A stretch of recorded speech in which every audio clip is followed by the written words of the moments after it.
Já pareou um fone de ouvido sem fio com o seu celular? Talvez se tem um relógio daqueles inteligentes, né, que conecta também com o celular, já deve ter feito isso também. E, na verdade, essas conexões entre dispositivos, elas podem ser feitas entre vários dispositivos ao mesmo tempo. Você pode ter conectada no seu celular uma televisão, um outro celular, e aí vai, né? A criatividade vai longe. E as possibilidades que essas conexões dão são muito interessantes. Você pode sincronizar arquivos, você pode tocar uma música num aparelho e ouvir essa música no outro dispositivo, como um fone de ouvido, por assim dizer. Ter dados de saúde no seu celular e por aí vai longe. Tudo com uma simples conexão, um simples pareamento. O que torna isso possível? Uma linguagem de comunicação que foi inventada pelo homem, chamada Bluetooth. É uma das coisas que torna possível essa comunicação entre os dispositivos. Muitas vezes, apertando um botãozinho, eles ficam completamente sincronizados. Não seria muito bom que a comunicação na família fosse dessa forma? Você está numa discussão tentando se expressar, tentando colocar o seu pensamento na cabeça da outra pessoa, daí aperta um botãozinho e está tudo sincronizado. Infelizmente não é assim, não é verdade?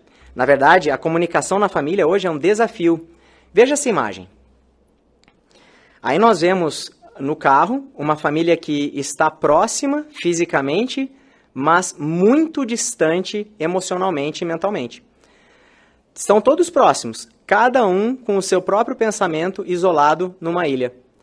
Isso é o que acontece entre muitas famílias hoje. E uma das coisas que torna isso possível, ou que faz com que isso aconteça, é exatamente esses dispositivos que mencionamos no início. Como vemos ali, né, no banco de trás, o menino e a menina completamente isolados dos pais, talvez no seu mundo, a mãe preocupada com uma coisa, o pai preocupado com outra coisa, e todos eles isolados, né, não se comunicando bem uns com os outros. Obrigado pela imagem. Nessa palestra, nós vamos considerar o que nós podemos fazer para melhorar essa situação. O que pode ser feito para melhorar a comunicação na família. E por isso nós vamos nos concentrar em 3 fatores. O primeiro, como melhorar a comunicação entre marido e esposa. E também entre pais e filhos. Nós vamos ver que é preciso como que construir uma linguagem de comunicação, assim como foi construída nos dispositivos, para eles se comunicarem uns com os outros. E no fim nós vamos mencionar também como a adoração a Jeová pode unir mais a família, aproximar mais a família e melhorar ainda mais a comunicação. Então vamos começar com o primeiro ponto? Como podemos melhorar a nossa comunicação como casal? A primeira coisa que nós precisamos ter em mente é que homem e mulher foram feitos diferentes por Jeová. Eles não são só diferentes fisicamente. Eles são diferentes emocionalmente e têm até uma forma de se comunicar diferente um do outro. Em Gênesis, no capítulo 2:18, fala que Jeová fez a mulher como complemento do homem, não uma cópia, não uma pessoa igual. Fez como complemento, algo que completa, algo que é diferente por definição. E veja só o que a revista de 15 de maio de 2013 falou a respeito disso, de como os homens e as mulheres se comunicam. Inclusive, eu sugeriria que vocês anotassem essa revista, porque nós vamos usar só ela como referência até o fim da nossa palestra. E ela é um excelente guia para melhorar a comunicação na família. Então, repetindo, 15 de maio de 2013, começando aqui na página 15, no parágrafo 4, diz assim, sobre comunicação entre homens e mulheres. As mulheres, em geral, gostam de falar sobre seus sentimentos, pessoas e relacionamentos. Elas apreciam uma comunicação calorosa, bem achegada, pois isso lhes reassegura que são amadas. Por outro lado, muitos homens são menos inclinados a expressar seus sentimentos e mais propensos a falar sobre atividades, problemas e soluções. Os homens desejam ser respeitados. Então veja que interessante, a comunicação é diferente e o que eles gostariam de receber em troca também é diferente.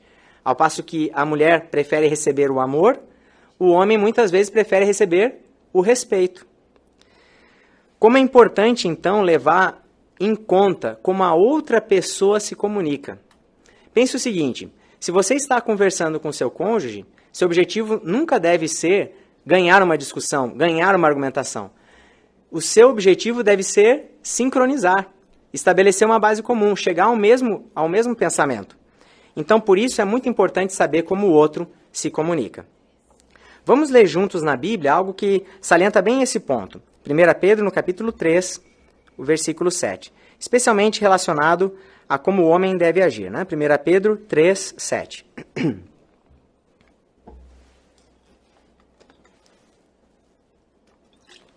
1 Pedro 3, 7 diz assim: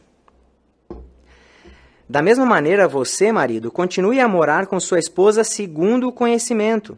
Dê-lhe honra como a um vaso mais frágil, o feminino, visto que ela também é herdeira com você do favor imerecido da vida, a fim de que as suas orações não sejam impedidas. Então, alguns destaques aqui com relação a esse versículo. O homem deve morar com a sua esposa segundo o conhecimento. Ele deve ter entendimento, deve colocar o entendimento em prática para saber conversar com sua esposa. Saber como ela vai o entender, como ela vai ouvir aquela comunicação. Além disso ali, fala que, aqui em 1 Pedro 3,7, fala que a mulher é um vaso mais frágil. Isso não quer dizer que a mulher é fraca, mas que ela é mais sensível. Exatamente pelos motivos que mencionamos, registrados naquela sentinela. Então o homem precisa levar em conta os sentimentos da mulher, assegurar o seu amor por ela e também que a compreende quando ela está conversando. Interessante, né? Como nós mencionamos na revista, o homem ele tem a tendência de ouvir as coisas e já ir de forma prática para soluções. Quando muitas vezes o que a mulher quer quando está conversando é ser ouvida, ser compreendida. Talvez ela não teve nenhuma oportunidade de falar sobre aquilo com alguém ou de expressar o que pensa. E aí quando ela começa a falar, o homem já fica tentando achar soluções, quando ela não quer nada disso. Então, levar em conta essa constituição diferente e os sentimentos da mulher.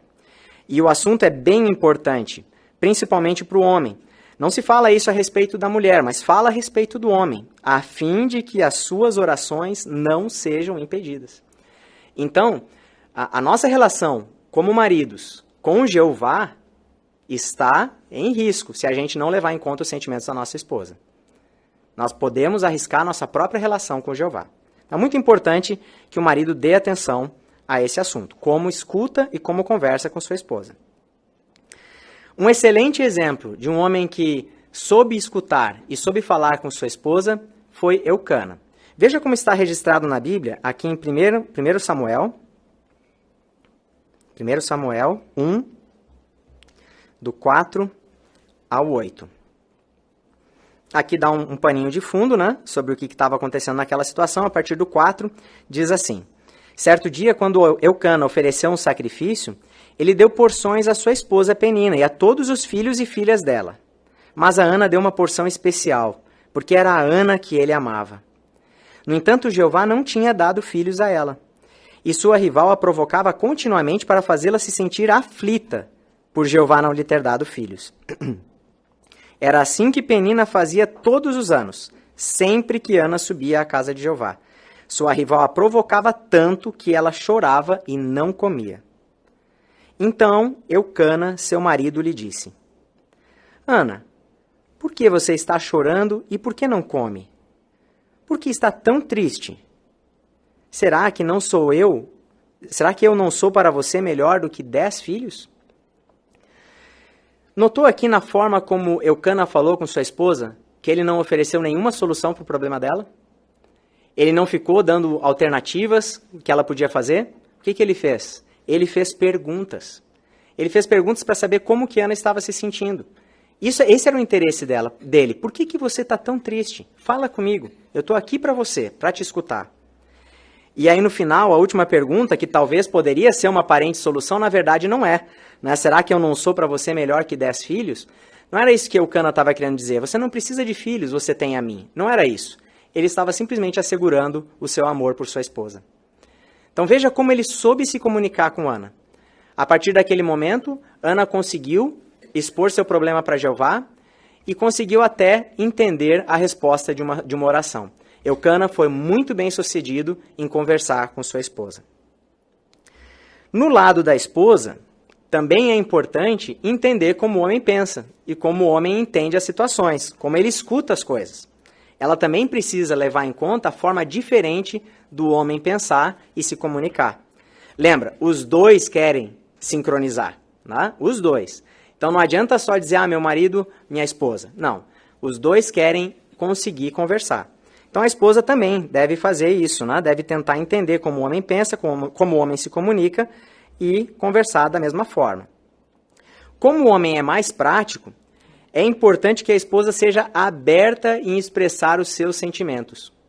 Por quê? Porque daí o homem vai conseguir ouvir todas as informações. Claro que agora, ele sabendo como deve se comunicar, não vai ficar dando soluções, né? Mas agora ele vai ter todas as informações para analisar com calma aquela situação que está afligindo sua esposa. Então ela precisa expressar abertamente seus sentimentos e também as suas necessidades, as coisas que ela está querendo. E aí o homem vai conseguir processar aquelas informações com o tempo. Veja aqui a sugestão que a Bíblia dá em Provérbios, no capítulo 31, Provérbios 31, versículo 26. Provérbios 31, 26, esse capítulo fala da esposa capaz, né? Aquela esposa que é muito elogiada. Olha só o que fala no versículo 26 a respeito de como ela fala. Ela abre a boca com sabedoria. A lei da bondade está na sua língua. Sabedoria, bondade. Falar com sabedoria e com bondade. Lembra o que o homem quer de uma conversa? Se sentir respeitado. Se a mulher fala atacando o seu marido, será que ele vai se sentir respeitado? Não vai. Então essa conversa já não vai começar num bom tom, né? Então se ela fala com bondade e também escolhe as palavras na medida do possível, o seu marido vai entender ou vai receber aquela conversa com mais facilidade. Mas, mesmo que não consiga, é melhor que a mulher consiga se expressar abertamente. Entre não falar, né, e falar de forma talvez não tão controlada, é melhor que ela fale, porque aí o homem vai conseguir processar aquelas informações e vai tentar ajudar a sua esposa da melhor forma possível. Nada deve impedir a esposa de falar. Veja um exemplo disso num casal que a gente aprecia muito, registrado na Bíblia aqui em Gênesis, no capítulo 27. Gênesis 27, o último versículo, versículo 46. Estamos falando aqui de Isaac e Rebeca. Eles tinham um ótimo relacionamento. E olha só a situação que Rebeca passa para Isaac. No 46 diz assim: Depois Rebeca disse a Isaac: Odeio a minha vida por causa das filhas de Et.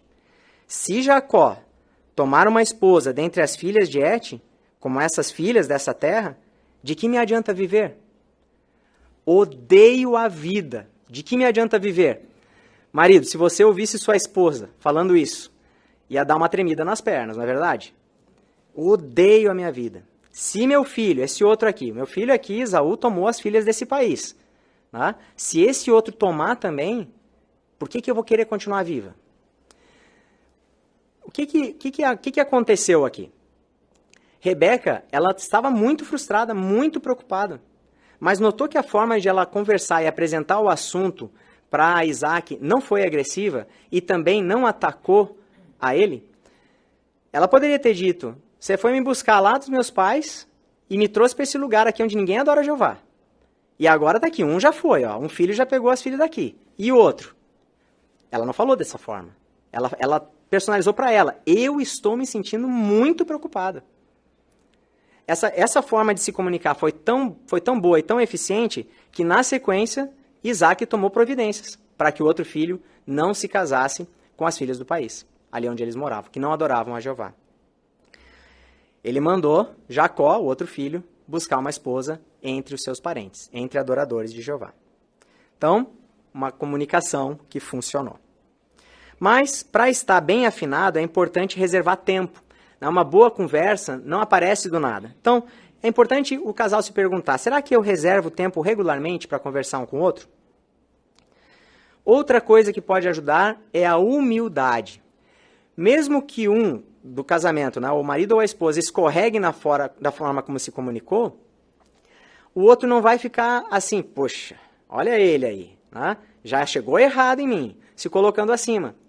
Ele tenta ser humilde. Tudo bem, não tem problema. Às vezes eu erro também. Vamos continuar essa conversa e tentar ir para um bom caminho. Então, a humildade ajuda muito. Mas isso é um problema. Por quê? Porque a gente é imperfeito. E parte do que está escrito no nosso código imperfeito é o orgulho. Então é muito fácil uma conversa ir para o lado errado por causa do orgulho. Então o que pode nos ajudar? Veja essa mesma revista que mencionamos, 15 de maio de 2013, agora na página 17. Parágrafo 13 diz assim: bem casado há 20 anos, um ancião comentou: às vezes, dizer me desculpe é mais importante do que dizer eu amo você. Ele acrescentou: um dos atalhos mais rápidos para a humildade é a oração. Quando eu e minha esposa oramos juntos a Jeová, somos lembrados da nossa imperfeição e da sua bondade merecida. Esse lembrete sutil me ajuda a colocar as coisas na perspectiva correta. Então, se é difícil, às vezes, né, ser humilde, peça isso a Jeová. Se a conversa começou ruim, né, e talvez já começou a ficar um pouco agressiva, orem juntos a Jeová, peçam humildade. Isso vai os ajudar a redirecionar a conversa para um caminho melhor. Conseguiu ver aqui as 3 ajudas que podem nos ajudar a melhorar a comunicação no casamento? Primeiro, entender a forma do outro se comunicar. Reservar tempo para conversar e desenvolver humildade. Essas 3 coisas podem nos ajudar a melhorar a comunicação com a esposa ou com o marido. Mas o que podemos fazer para melhorar a comunicação entre pais e filhos? Um princípio que pode nos orientar bem é esse que está aqui em Tiago, no capítulo 1, versículo 19. Vamos ler juntos? Tiago 1, 19. Tiago 1, 19. Tenham isso em mente, meus amados irmãos. Todos devem ser prontos para ouvir, mas devem demorar para falar. Demorar para ficar irados. Então a ideia aqui, entre pais e filhos agora, é ambos estarem prontos para ouvir. Volta alguma conversa aí que você teve com seu pai ou pai com seu filho. Será que a conversa foi uma troca de acusações, troca de você não isso, você não aquilo, você nunca isso, você nunca aquilo? Ou será que você realmente conseguiu ouvir seu filho ou seu pai? Deixar ele falar até o fim. É bem comum que as conversas entre pais e filhos, elas sejam entrecortadas. O tempo inteiro, quando o pai fala alguma coisa do filho, o filho já se defende. Não escuta o pai até o final. E a mesma coisa quando o filho fala. Sobre isso, olha o que essa revista fala. Agora na página 21, parágrafo 7. Depois de muitas entrevistas com jovens, os autores do livro Somente para Pais observaram ainda outra barreira à comunicação. Eles dizem: a queixa mais comum dos filhos a respeito dos pais foi: eles não escutam quando eu falo. Agora olha o surpreendente. Esse problema tem 2 lados. Muitos pais têm a mesma queixa com relação aos filhos.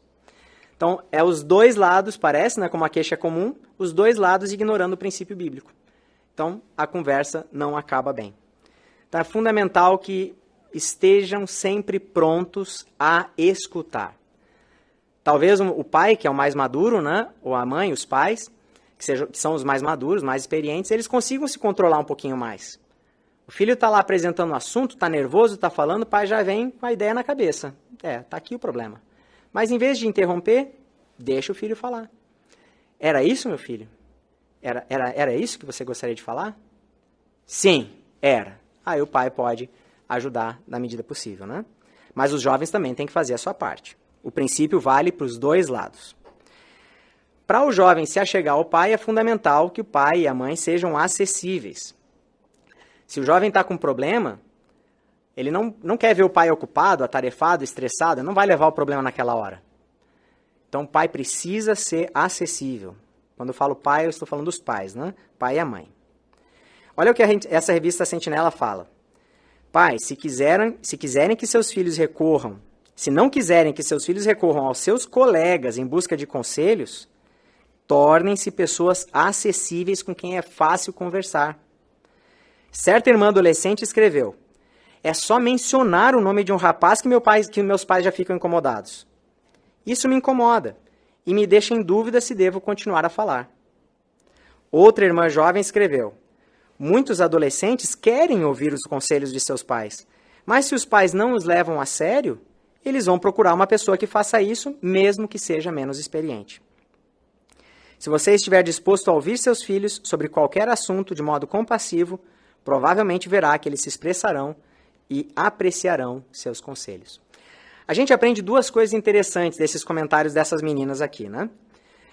A primeira é que no que diz respeito aos pais não levarem a sério os jovens. Talvez o jovem chegue em casa angustiado e leve para o pai ou para a mãe um problema de bullying na escola. Aí está sofrendo muito, aí o pai está ouvindo aquilo, não sabe como é que é meu chefe.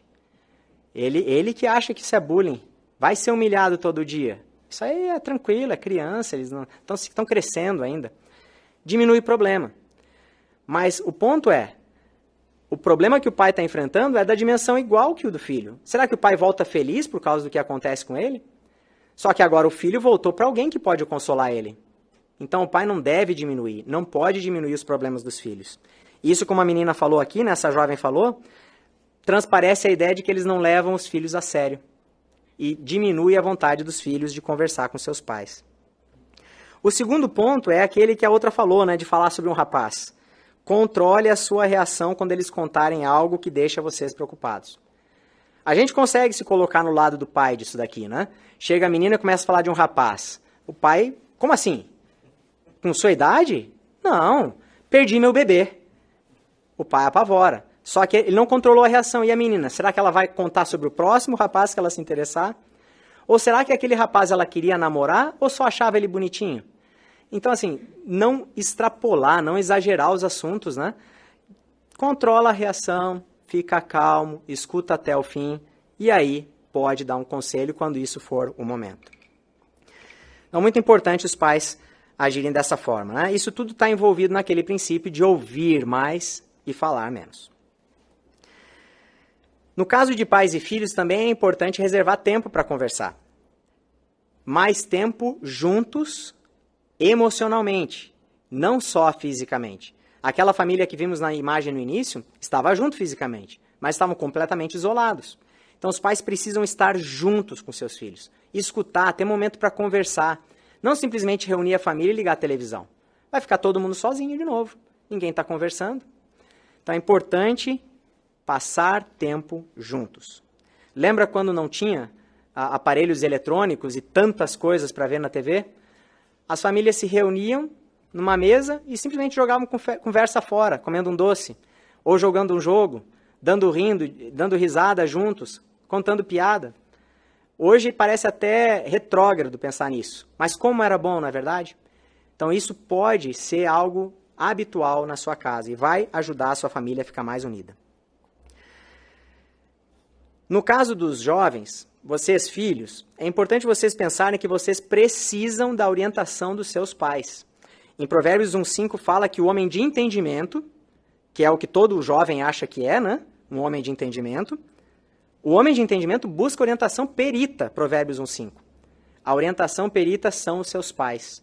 Então busque essa orientação, vá atrás deles, suga a experiência que eles têm. Olha só o que os jovens são incentivados a fazer aqui nessa mesma revista. Diz assim: filhos, vocês também devem demorar para falar, sem objetar de imediato o que seus pais falam ou dizem, pois Deus confiou para eles a responsabilidade de treinar vocês. Talvez eles tenham passado por situações parecidas com as que vocês estão passando.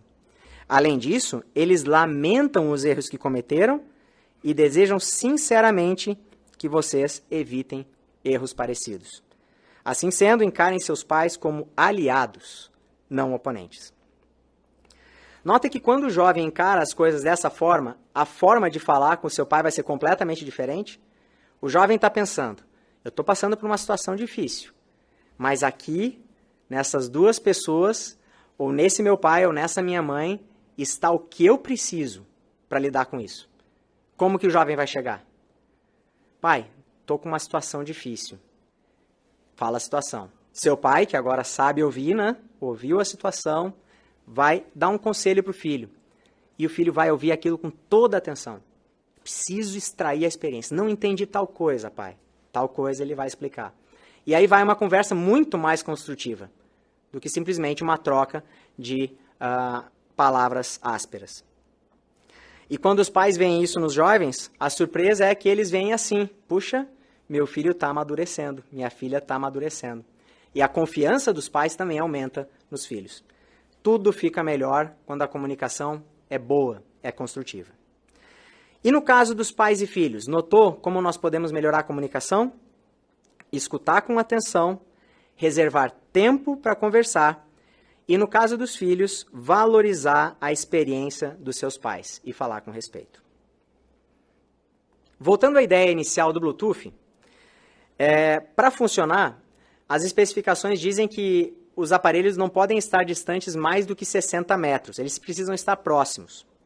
No caso da família, não basta estar próximo fisicamente, como a gente viu naquela imagem inicial. A gente precisa conversar, estar próximo emocionalmente, intelectualmente, espiritualmente. E uma coisa que aproxima muito a gente de nossos familiares é adorar a Jeová junto. Quando todos adoram a Jeová junto, a gente se aproxima. A gente fica mais perto, o sinal fica mais forte. Como que nós adoramos junto a Jeová? Da parte dos pais, isso envolve ensinar seus filhos. Deuteronômio 6, 6 e 7. Você deve falar essas palavras aos seus filhos, andando na estrada, ao deitar-te e ao se levantar. Estar constantemente ensinando os seus filhos. Algo lhe vem à mente quando você pensa nessa frase, adorar a Jeová em família? Você pensou em adoração em família? Essa é uma excelente forma de se aproximar um do outro como família e ter uma melhor chance de comunicação. Veja essa imagem. Aí nós vemos um cenário de adoração em família. E como é interessante, né, o que está acontecendo aqui. Nós vemos todos participando. É o oposto daquela imagem inicial. Todos estão juntos, estão interessados uns nos outros. No caso específico da adoração em família, parece que todos estão ativos. Diferente do que acontece quando fica todo mundo na frente da TV, aqui está todo mundo participando, todo mundo conversando. Quando um fala, outro escuta, um marca ali, pinta, né? A menina tem um negocinho ali, uma canetinha para pintar, o menino também. Pai e a mãe estão bem envolvidos na adoração em família. Um cenário maravilhoso de como uma família pode estar unida, adorando a Jeová, e nesse ponto aqui, realmente se comunicando. Obrigado pela imagem. Outra coisa que podemos fazer para adorar juntos a Jeová é assistir nossas reuniões cristãs, como essa que estamos tendo agora.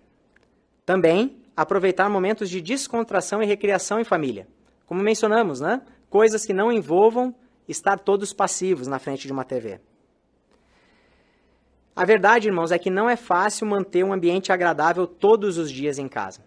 É provável que quando nós nos lembremos das últimas conversas que tivemos com nosso cônjuge ou com nossos filhos ou pais, nós não estejamos muito orgulhosos disso. Acontece, somos todos imperfeitos e vai ter escorregões. Mas se cada um estiver determinado a fazer a sua parte, a comunicação em casa vai melhorar. Jeová vai cumprir a sua promessa, registrada no Salmo 32:8, onde ele disse: eu o instruirei no caminho em que você deve andar. Eu o aconselharei com meus olhos fixos em você. Se nós acatarmos esses conselhos bíblicos, que aqui consideramos, aplicarmos eles em casa, nós vamos ver que o ambiente vai ficar muito mais harmonioso. Isso vai ficar muito mais feliz. Nossa comunicação vai melhorar muito. E mais importante, nossa família, nosso casamento vai trazer honra para Jeová.